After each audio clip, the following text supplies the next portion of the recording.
सहना भवतु सहनौ भुनक्तु सह वीर्यं करवावहै तेजस्विनावधीतमस्तु मा विद्विषावहै। ॐ शान्ति शान्ति शान्तिः। ॐ पूर्णमदः पूर्णमिदं पूर्णात् पूर्णमुदच्यते पूर्णस्य पूर्णमादाय पूर्णमेवावशिष्यते। ॐ शान्ति शान्ति शान्तिः। श्रुतिस्मृतिपुराणानाम् आलयं करुणालयं नमामि भगवत्पादं शङ्करं लोकशङ्करं शङ्करं शङ्कराचार्यं केशवं बादरायणं सूत्रभाष्यकृतौ वन्दे भगवन्तौ पुनः पुनः। ईश्वरो गुरुरात्मेति मूर्तिभेदविभागिने व्योमवद्व्याप्तदेहाय दक्षिणामूर्तये नमः। ॐ पार्थाय प्रतिबोधितां भगवता नारायणेन स्वयं व्यासेन ग्रथितां पुराणमुनिना मध्ये महाभारतम् अद्वैतामृतवर्षिणीं भगवतीम् अष्टादशाध्यायिनीम् अम्ब त्वामनुसन्दधामि भगवद्गीते भवद्वेषिणीम्। यं ब्रह्मा वरुणेन्द्ररुद्रमरुतः स्तुन्वन्ति दिव्यैस्तवैः वेदैः साङ्गपदक्रमोपनिषदैः गायन्ति यं सामगाः ध्यानावस्थिततद्गतेन मनसा पश्यन्ति यं योगिनः यस्यान्तन्न विदुःसुरासुरगणाः देवाय तस्मै नमः। ॐ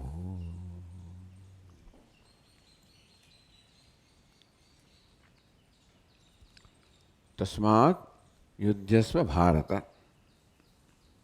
तस्मात् therefore, he Bharata, he Arjuna, Yudhyasva, therefore, may you take to this battle.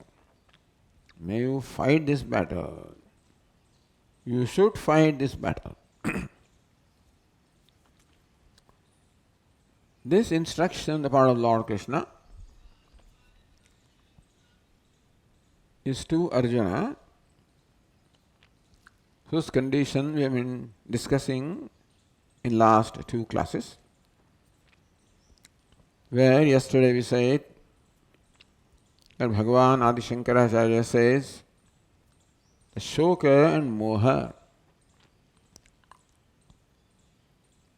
are the problems from which Arjuna is suffering, and that is what Lord Krishna addresses in the Bhagavad Gita. Meaning the Shoka and the Moha is the fundamental problem of the human being.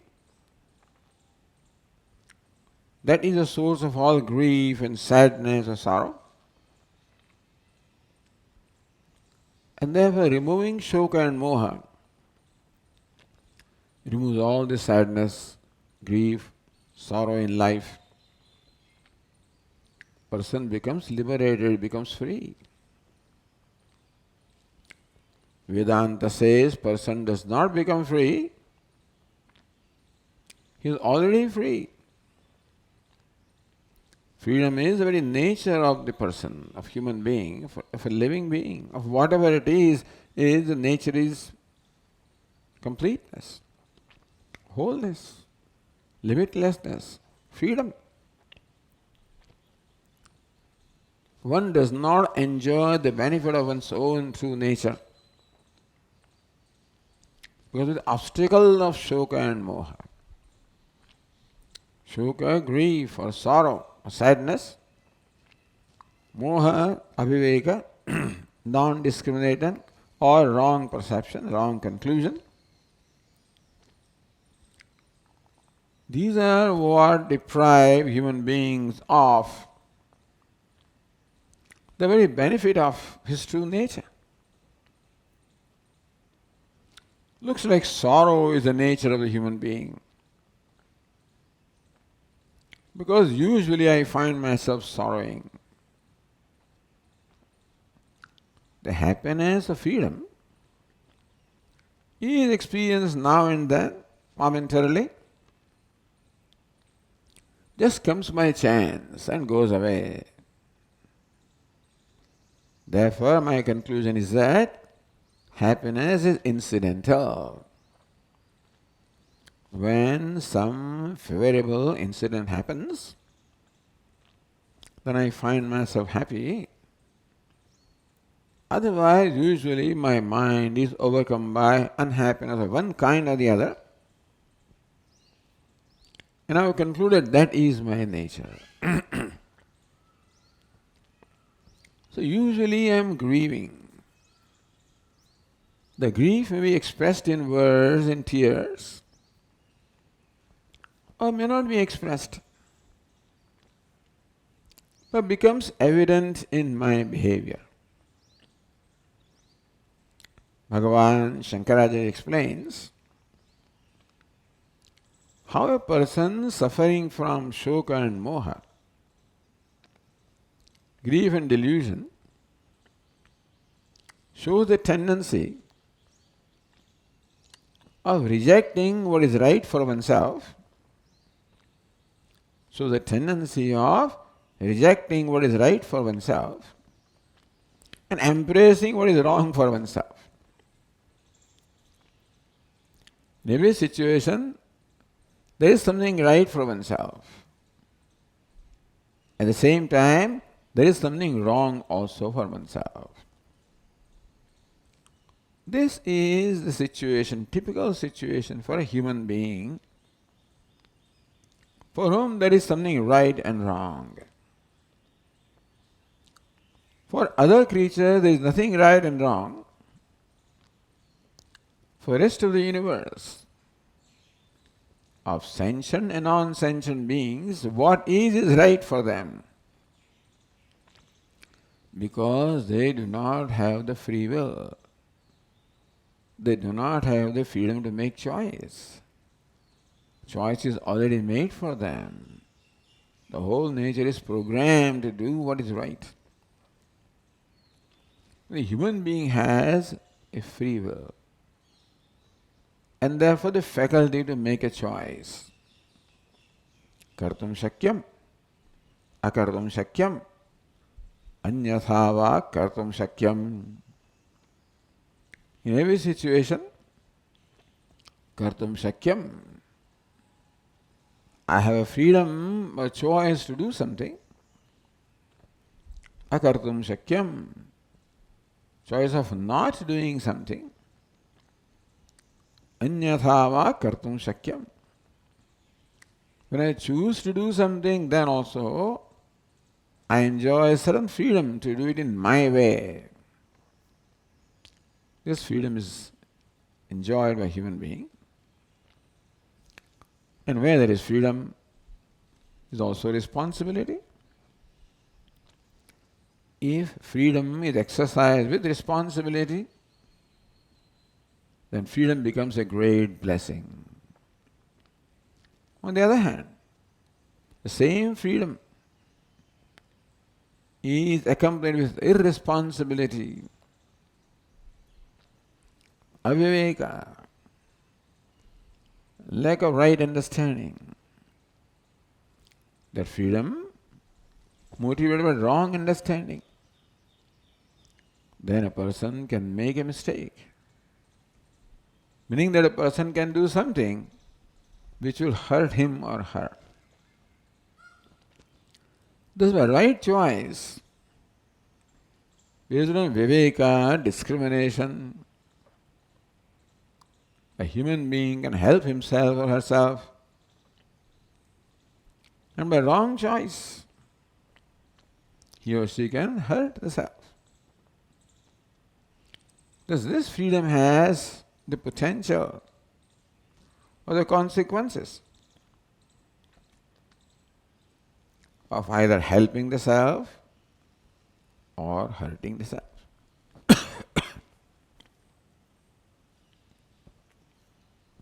When do I help myself? When do I hurt myself? When the choice that I made is keeping with the universal harmony, which is called niyati,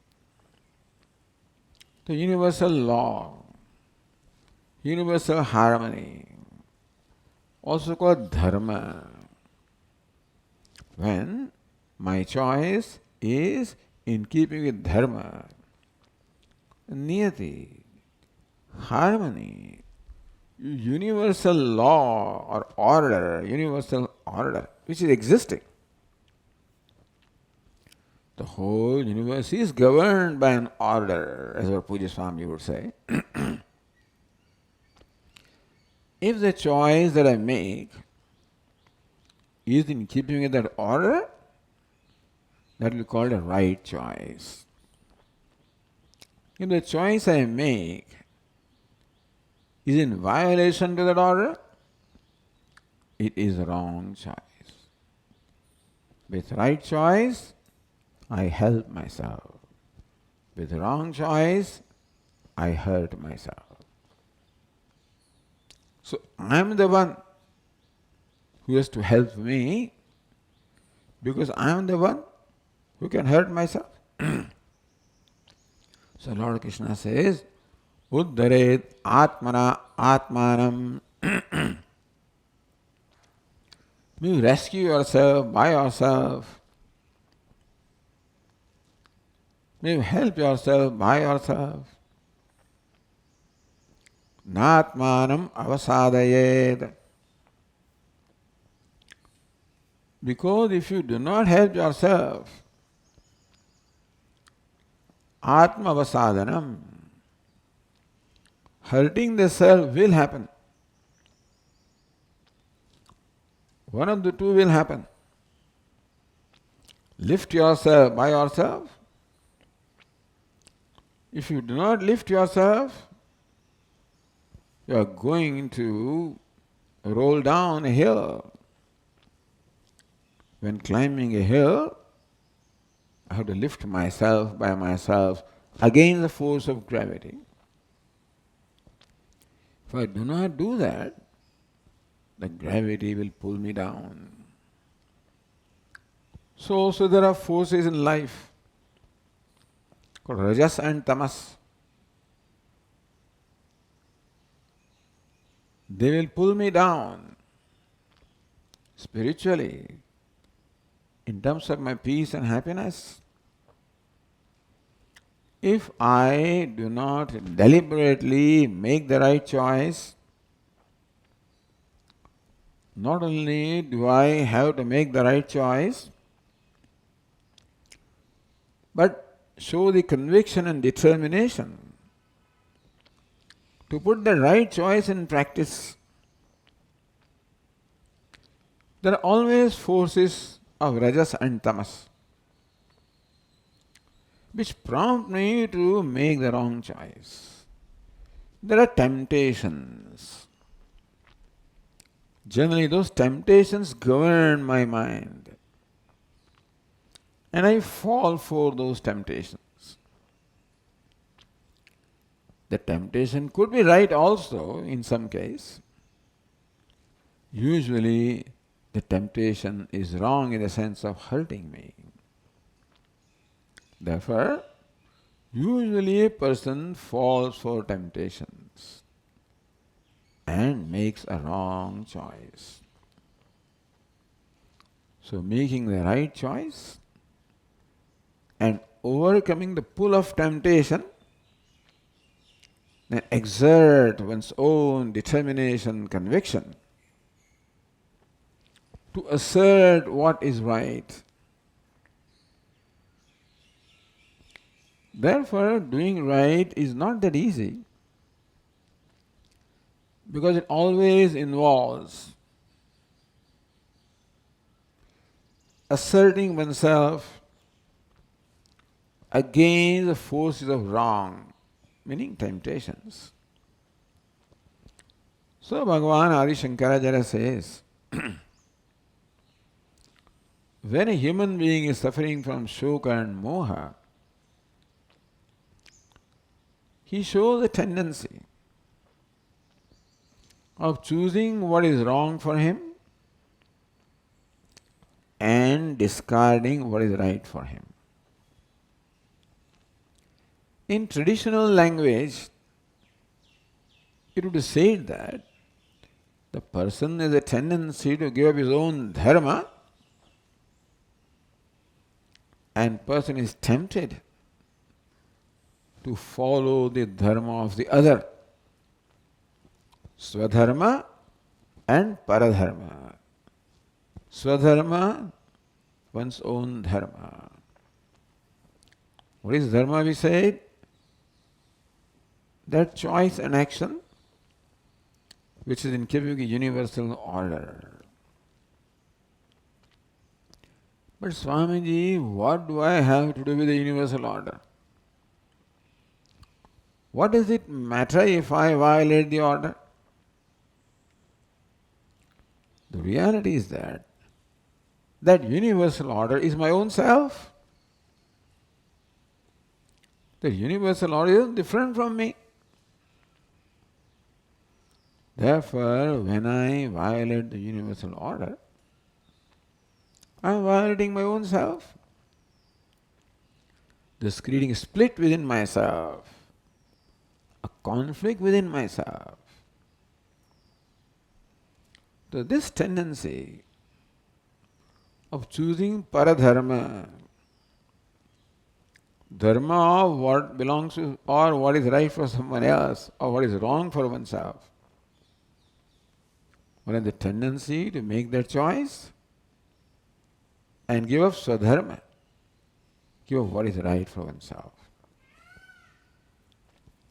So Arjuna shows the tendencies we discussed yesterday, that he is a Kshatriya and therefore resistance against evil, resistance against the wrong forces, the forces that are damaging to society, the forces that are damaging to dharma. It is the duty of Kshatriya to take the initiative and fight against them. Here Duryodhana and Kauravas represent those forces. Arjuna represents the force of dharma. What is right for him to do is resist those forces. And since they are attacking you, you have to also retaliate against them. Retaliation against the forces of adharma. This is duty of a Kshatriya. That's the duty of Arjuna. That's the choice he should have made. What we saw yesterday, how Arjuna showed the tendency of giving up his own dharma when he says, Nayotsye, I will not fight this battle. Visrujya sasaram chapam. Having discarded his bow and arrow, which is the means of karma, he has given up karma, his own dharma. Bhokta bhikshamapi ahaloke, and said, it is better for me to live on bhiksha, better for me to become a renunciate sannyasi. So those expressions showed a tendency to discard what is right for Kshatriya, for Arjuna, Swadharma, which in this instance happens to be responding to situation in terms of fighting the battle, taking the challenge,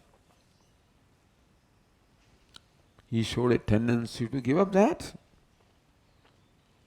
and take up paradharma, swadharma tyagaha, giving up one's own dharma. And paradharma is now here the dharma of a sannyasi, which is not Kshatriya's nature. The person is an active person. Sannyasi is renunciate, who has given up all the action. That happens when you enjoy total peace in the mind. Arjuna does not enjoy peace in mind. And therefore, giving up karma or dharma of Kshatriya is the wrong thing for him to do. Because his mind does not enjoy the condition which is right for a sannyasi. But aviveka, he cannot say this. In this situation, what is wrong for him, namely sannyasa, renunciation of karma, appears to be right to him, and performance of karma appears wrong to him. Therefore, Bhashyakara says that a person overcome by shoka and moha, grief and delusion, shows this tendency. Arjuna displayed this tendency, establishing thereby that Arjuna is suffering from shoka and moha. And of course, it was very evident from description of Arjuna that Sanjaya gives. Tam tatha krupaya vishtam ashrupurna kulakshanam vishedantam idam vakyam uvacha madhusudana.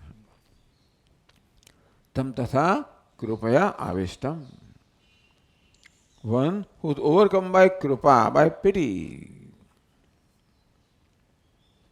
Now, pity can be a good quality. If it is sattvic pity, everything can be sattvic, rajas and tamas. Pity is not always good. Compassion is not always good. If compassion is sattvic compassion. Arjuna is overcome by compassion, pity, tamasic compassion, in the wrong place. Displaying pity or compassion where it is wrong to do. As Indians always did. Show pity towards enemies and let them go. They would come back and attack again. Overcome, again let them go. They thought that this pity was a sign of their valor or courage, Kshatriya. Wrongly placed compassion. And the result in destruction. But here Arjuna is displaying a pity or compassion wrongly placed for people who don't deserve that. Because if you show pity, they'll attack you and kill you. Tam tatha krupayavishtam ashrupurna kolakshanam vishidantam. If there is compassion of mind, you should be happy. Compassion should make you happy. Here this compassion makes him vishidantam, grieving. That is the wrong kind of pity. So all these description of Arjuna leads Bhashyakara to conclude that the whole section of the first chapter of the Gita, the first 10 verses of the second chapter, are meant to describe the condition of Arjuna and what is the basic problem of Arjuna and therefore a human being.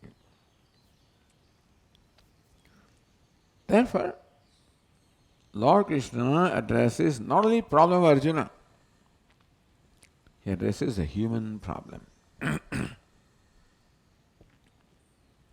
Shoka and Moha. Our Swami used to say, there are some problems for which the solution lies outside the problem. There are some problems for which the solution lies within the problem. Hunger is a problem for which solution lies outside the problem. In terms of food, the solution lies outside the problem. Poverty is a problem for which solution lies outside the problem. Countless problems are there for which the solution lies outside the problem. And we should recognize what those solutions are and bring those solutions to solve the problems. There is also a problem for which the solution lies within the problem.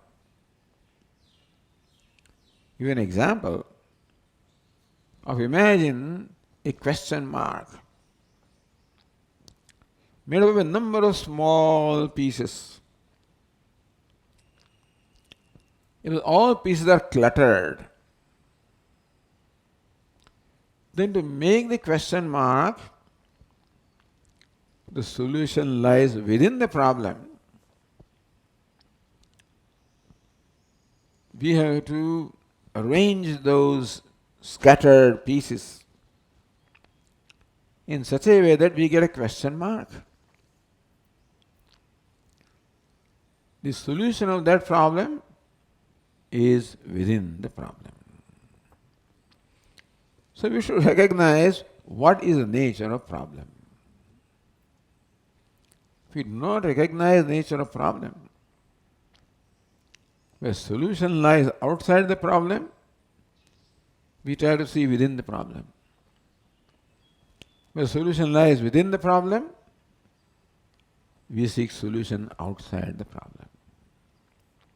The sadness, grief, sorrow, all these mental ailments,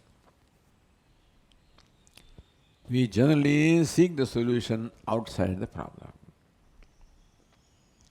We hold someone else responsible for that problem. Someone else is responsible for my sadness, for my grief, for my sorrow. Someone else, something else. Why are you sad? Because this person did not do this, because this person did this, or because something else happened outside. So we arrange those things, hoping that by rearranging them, I'll feel well. So human being is always seeking the solution of the problem of sadness outside the problem. Having concluded that this problem of sadness, unhappiness, sorrow, depression, whatever you call it, is caused by someone or something. It may be a person. It may be an event. It may be happening, which I conclude has caused this in me. And I work on that. Thus, for sadness, we always seek solution outside of ourselves. I remember many years ago, when I was working, we used to leave office at 5 o'clock. By 4 o'clock, you get bored completely.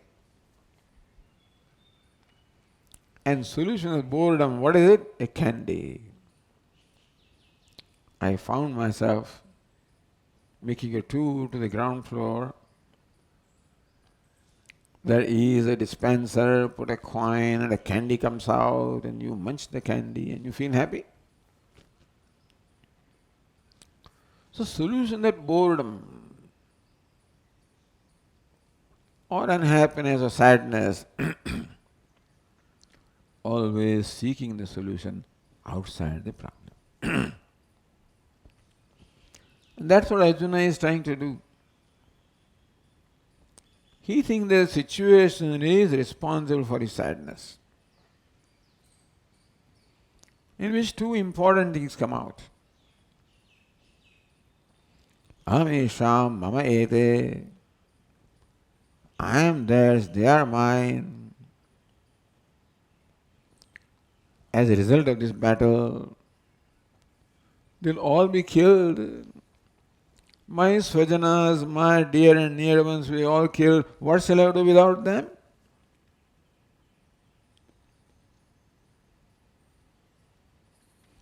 Yesham arthe kangshitanah rajyam bhoga sukhani cha te me vasthita yuddhe pranam stektva dhanani cha. Acharya pitarah putraha.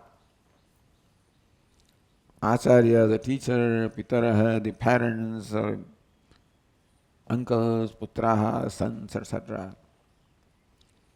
Yesham arthe kangshitanah rajyam. The rajyam, the kingdom, bhogaha, means of pleasure, sukhani, pleasure, we want for these people. Yesham arthe kangshitanah. I'm not fighting for myself. I'm fighting for all these people. All of these people should become happy. Te me vasthita yuddhe pranam stektva dhanani cha. But they're all right in front of me in the battlefield. And they're ready to give their prana, life. Dhana, all wealth and possessions, they are all ready. So without them, what's the use of this kingdom? Kinno rajyenu govinda, kim bhogehi jivitena va. What's the use of this kingdom and the means of pleasure and the pleasures? Arjuna could not see the purpose of fighting this battle. Therefore he says Nayotsya. He's not out of fear. People think that Arjuna was afraid of Bhishma and Drona. That he wanted to escape this battlefield. No. Na palayanam. Arjunasya pratignya dve. His two pratignya. Na palayam. So not to leave the battlefield and not feel helpless. So this choice of Arjuna of leaving the battlefield, you must know, is not out of fear, out of moha, wrong understanding. Therefore, if the right understanding comes, Arjuna will make a right choice. Nashto moha smritir labdha tat prasadan maya achyuta sthitosmi gata sandeha karishe vachanam tava. In Arjuna's own words, Nashto moha. Oh Lord, my moha, my delusion, my aviveka is gone. Aviveka, wrong perception, which was the result of ignorance, is gone. Tat prasada, because of your kripa, your grace, that you gave me the right insight. Sitosmi gata san. I have no sandeha now, or what to do, what not to do. Karishye vachanam ta. I have no difficulty in abiding to your instruction. Arjuna shows the result of viveka. He shows the result of moha, aviveka, nayotsye, I will not fight, and result of viveka, karishye vachanam tava, I will do your bidding. So Lord Krishna's role is not to motivate Arjuna to fight. As I said, Lord Krishna has no agenda of his own, nor does he have an agenda for Arjuna or for anybody else. Shoka, moha, mahodadhau nimagnam Arjunam. See that Arjuna is drowning in the ocean of grief and delusion. And there is no upaya or means other than Viveka to lift him from this ocean of grief and delusion.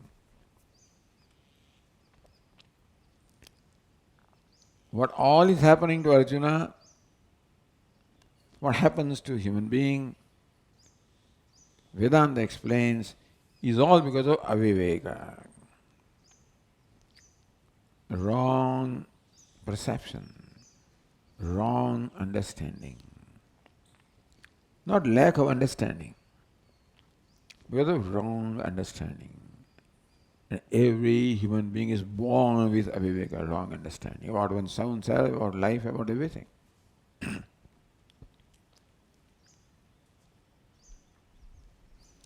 And therefore, Lord Krishna's role is to give him viveka. Give him the right understanding, right perception. Even though it may look like, Yudhyasva, Arjuna, you should fight, maybe fight this battle. Looks like Lord Krishna is instructing Arjuna what to do. But that's not the role of Lord Krishna. Instruction also can be a role which a teacher can perform. What Puja Swami used to say, teacher is not a consultant. His role is not to instruct. The role of a teacher is to give the right understanding to the student. And let the student make the choice. But ultimately, person always makes a choice himself or herself. Even if somebody instructs me, there's a rule that I must follow that instruction. And even if I follow that instruction, it is out of my own sweet free will. Understand, always. So yes, instruction has a role.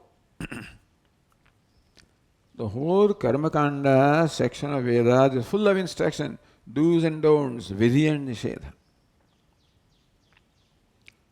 As long as the child does not understand, then the mother or father says, do this and don't do this, because he has no understanding. But once understanding comes, then there is no instruction. Then to make the child or person see whether the understanding is right or wrong. Ultimately, right understanding called knowledge. Then the first section of the Vedas called Karmakanda, Vidhi and Nishedha, do's and don'ts, instruction. Because assume that the listener is not capable of thinking himself or herself, and therefore needs to be told what to do and what not to do. Because out of lack of understanding or wrong understanding, a person may do something that is self-damaging, or may fail to do what is helping, self-helping, needs to be told. Ultimately, you cannot keep on instructing with whole life. Hopefully, by following those instructions, the person develops one's own insight, or capable of gaining the insight, in which case the knowledge is the second step.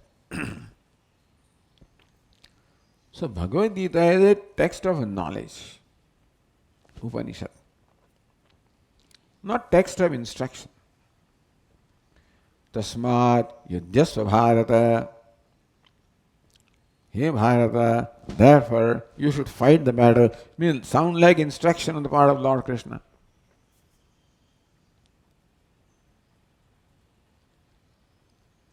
But Lord Krishna knows instruction doesn't go too far. Even when Lord Krishna says, may you fight the battle, he may not fight. And he did not. Lord Krishna taunted him first,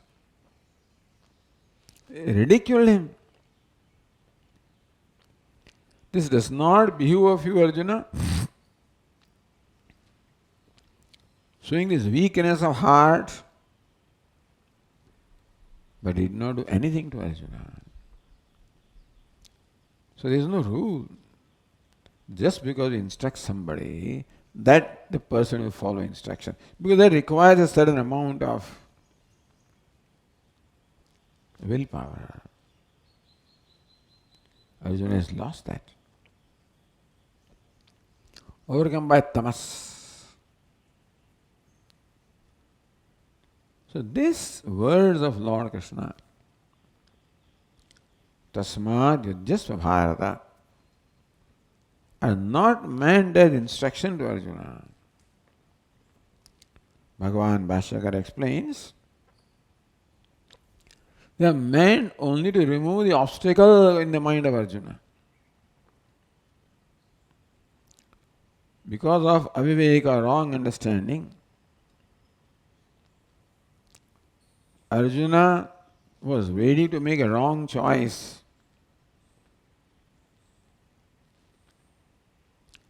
Not realizing that he himself had chosen to fight this battle. It was not because of somebody's instruction that he should fight the battle. He chose to fight the battle himself of his own initiative. It is true that time was motivated by kama or desire of taking revenge, of gaining victory, of gaining kingdom and the power and the pleasures that go with it. It is true that Arjuna's motivation for fighting the battle came from kama or desire, which always reckoned with krodha, raga and dvesha. Raga or attachment for what you wanted, the victory, kingdom, etc., and dvesha, avenging all the injustice. You're all there. But regardless of that, it was Arjuna's own choice. And then Arjuna himself now says, Nayosya, I will not fight the battle. Therefore, in saying, hey Arjuna, you should fight the battle, Lord Krishna is not saying something new to Arjuna. Some obstacle came in the mind of Arjuna. He was all ready to fight the battle, and some obstacle came. Shoka and moha, grief and delusion. Moha, aviveka, wrong perception. Where there are enemies in the opposite army, he saw swajana, his kith and kin, wrong perception. There is no father, no mother, etc. in the battlefield. Either they are your friends, helpers, or enemies. If the students and teacher playing cricket, students 11, professors 11, and the student is bowling and the professor is batting. Oh, he is my professor, how can I? So you give him a full toss. That's not the thing. In the cricket field, there is no professor and no student. You have to strike him out. If you give full toss, that's called emotional response coming out of aviveka. You forgot that he is your opponent. No, he is my professor. The relationship doesn't apply in the playfield. So Arjuna is perceiving these people as my father and my mother and my teacher is all wrong. Not in the battlefield. And that is what prompted him to make the decision, I will not fight. Is aviveka. The resulting grief and sadness is what were the obstacles to Arjuna in implementing his own decision of fighting the battle. Remember, fighting the battle is not Lord Krishna's decision, it is Arjuna's decision. Lord Krishna is here to help Arjuna, to negotiate his chariot. That's all. Fighting was decided by Arjuna and was to be carried out by Arjuna. Arjuna himself says, I will not fight. Something happened to him which changed his decision. That's called shoka and moha, grief and delusion. Therefore, Lord Krishna's instruction, if you want to call them, TasmatYudhyasvaBharat, is not meant as a vidhi or an injunction or an instruction or a command. That's what Bhagavan Bhashyakara explains. It is merely to remove the obstacle of shoka and moha,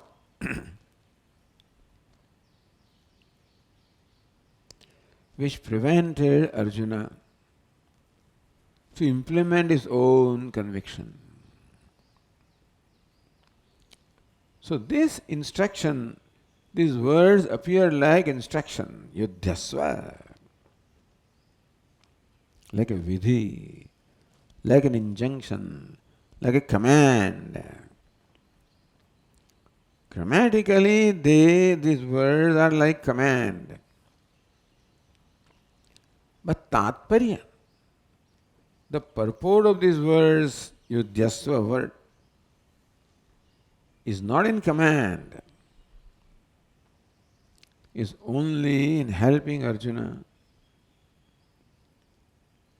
to overcome the obstacle which came in the way of implementing his own conviction. Vedanta believes that you cannot instruct anybody, meaning that you cannot force anybody to do something or not do something. Mimamsakas believe the role of the Vedas in Karma Kanda is to make a person do this and don't do that. So Karma Kanda section is the nature of Vidhi and Nisheda, do's and don'ts. Mimamsakas believe that Vedas make you perform your duty. Vedas prevent you from adharma. Vedantin says, no, nobody can do that. Vedas can tell you. Veda is a book of knowledge, not of instruction. That's what Vedantin says. So when Vedas says, do this, the tatpara purport of that is to make me understand what is right for me. Do this. Is not to be interpreted as an instruction. It is to be interpreted as a statement of knowledge. O human being, this is right thing for you. Don't do this. It's not an instruction. O human being, if you do that, it is wrong for you. You will hurt yourself. So Vedantins interpret the statement of Vidya and Nisheda not in instructions, as only statements of knowledge of what is right for you and what is wrong for you.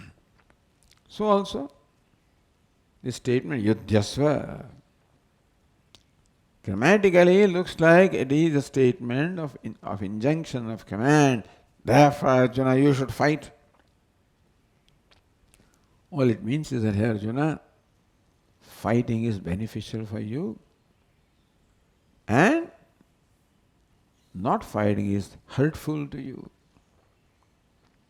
As you say, human being is endowed with a free will, a freedom of choice, limited but freedom of choice. Kartum shakyam, akartum shakyam, anyatha va kartum shakyam. When he can do a given thing, not do a given thing. When he does it in a way he wants. So Arjuna has a choice. Kartum shakyam, of fighting the battle. Akartum shakyam, not fighting the battle. Anyatha va kartum shakyam. If he fights the battle, he may follow dharma or adharma. Both are possible. All these choices are with Arjuna. And he has to make choice and he alone can make choice. Even Lord Krishna cannot make choice for Arjuna.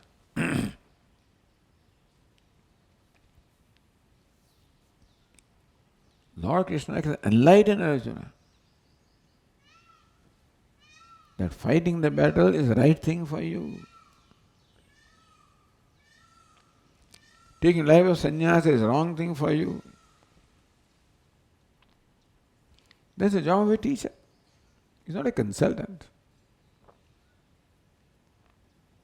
He only teaches, gives the right understanding to the student. With the help of that understanding, the student is to make his or her own choice. So this is not a command or an instruction, Yudhyasva. It is to make Arjuna understand, hey Arjuna, fighting the battle is the right choice for you. But again, Vashyakara says that when the mind is overcome by shoka and moha, grief and delusion, even if a person chooses to do his duty, even in performance of duty also, so that's one good step. Because shoka and moha may motivate him to give up what is right for him and choose what is wrong for him. So making a right choice is a great step. And still, having made the choice, the shoka and moha, the grief and delusion can vitiate, can distort your state of mind. That person will perform duty all right. But what's the motivating factor there?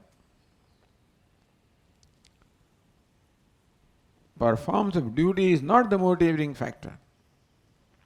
The outcome is the motivating factor, called karma phala. So person appears to be performing the duty.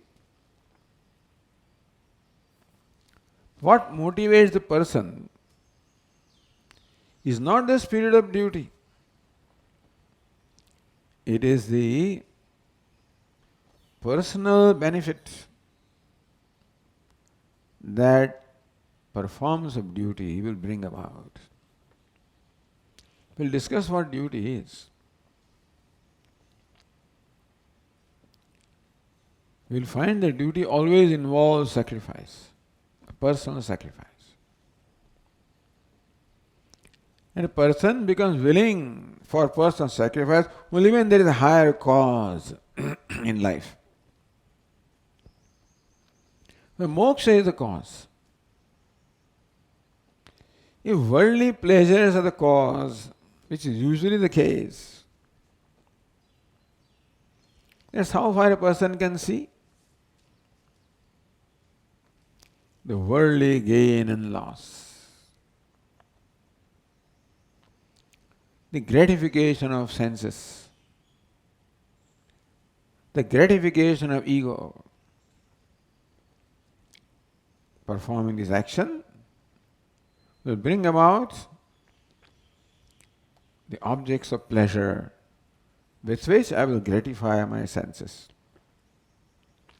Or perform this action will bring about an outcome with which I will gain ego gratification. The sense organs want the gratification in terms of the pleasurable objects. The ego wants gratification in terms of recognition, in terms of name, fame, recognition. So more often than not, even when a person is supposedly performing duty, the motivating factors is this is called attachment to karma phala. You should understand what is meant by karma phala asakti. Attachment to karma phala. Swami used to spend a lot of time in explaining this. People think that performing action without any consideration of a karma phala outcome is called karma yoga. No? Prayojanam anuddishya namandopi pravartate. No one can undertake an action unless there is a motivation. Motivation has to be there. Motivation is not equated to desire.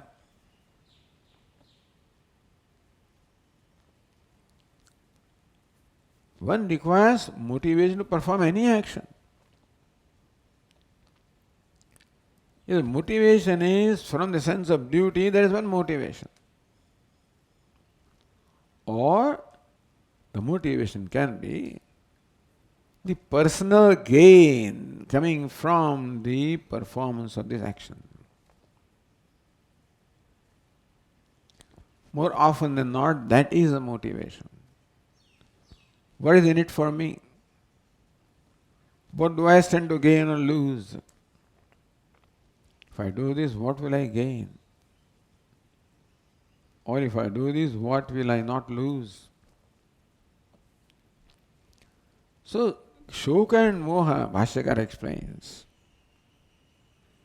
when a person is influenced by Shoka and Moha, grief and delusion,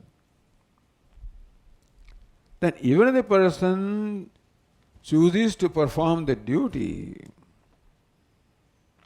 still, that performs a duty is motivated by what is traditionally called karma phala asakti, attachment to karma phala. You know what it means? It means consideration for personal gain. Even the duty also is looked upon as an opportunity to derive personal gain, of sense gratification, of ego gratification, of some kind of gratification, emotional gratification, intellectual gratification, sense gratification, some gratification is what one is seeking through performance of even duty.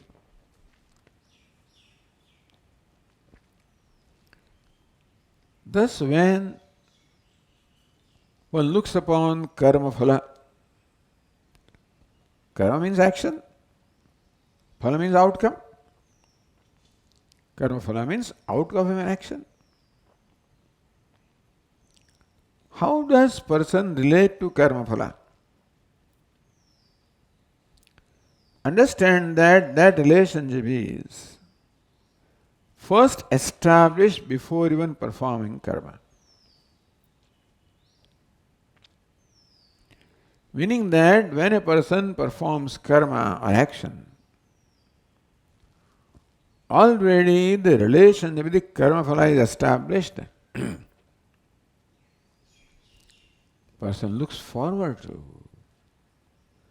gaining a sense of gratification, if that is the thing. If that is a relation with karma phala or outcome, it is called asakti, understand? Attachment is the usual explanation of asakti. Understand, karma phala asakti means looking upon karma phala, result of an action, as a means of self-gratification. Karma phala has not yet come. You are about to perform karma. But before performing karma, understand that the relationship with karma phala is already established. How I look upon karma phala? As a means of gratification of something else. It is first established. It is not that karma phala asakti comes after the karma or when the karma phala comes. No. Asakti is already there.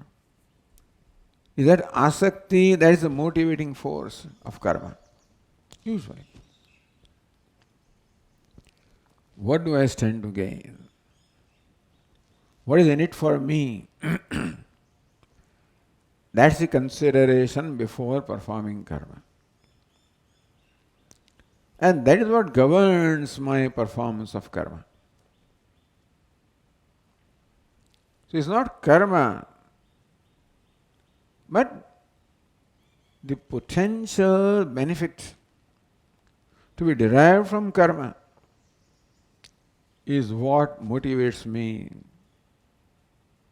is the motivating force or factor in performance of karma. So Bhashyakara says that when the mind is overcome by grief and delusion, it makes a person first either give up the swadharma and take up the paradharma, and even a person performs swadharma, then also the factor motivating is raga and dvesha, attachment and aversion. Attachment for self-gratification. Aversion for self-suffering. One doesn't want to suffer. One wants to gain gratification. So these are the factors which display whether a person is suffering from shoka and moha, grief and delusion. You can see the clear analysis of the whole thing. The clarity of the problem, and then comes the clarity of solution. That's what Bhashyakara says. Raga dveshas are the result of shoka and moha. That my mind is controlled by raga and dvesha. Attachment and aversion shows that I am suffering from shoka and moha, grief and delusion. So when Lord Krishna says, TasmatYudhyasvaBharat. Not so much to command Arjuna to perform the action, because you cannot command anybody, that's all. But make Arjuna see that your decision to give up this karma or duty is on account of ragadvesha, aviveka, not viveka. If you think rightly, then you will also come to a conclusion that I should fight the battle. In that statement also, Lord Krishna is only giving insight, viveka, knowledge. So that is how TasmatYudhyasvaBharat. What the statement means in this particular context, we'll continue in the next class. Om. Om Purnamadah Purnamidam Purnat Purnamudachyate Purnasya Purnamadaya Purnameva Vasishyate. Om Shanti Shanti Shanti. Shankaram Shankaracharyam Keshavam Badarayanam Sutrabhashya Krutau Vande Bhagavantau Punah Punah. Ishvaro Gururatmeti Murti Bheda Vibhagine Vyomavad Vyapta Dehaya Dakshinamurtaye Namaha. Om Shanti Shanti Shanti. Hari Om. Shri Gurubhyo Namaha. Hari Om.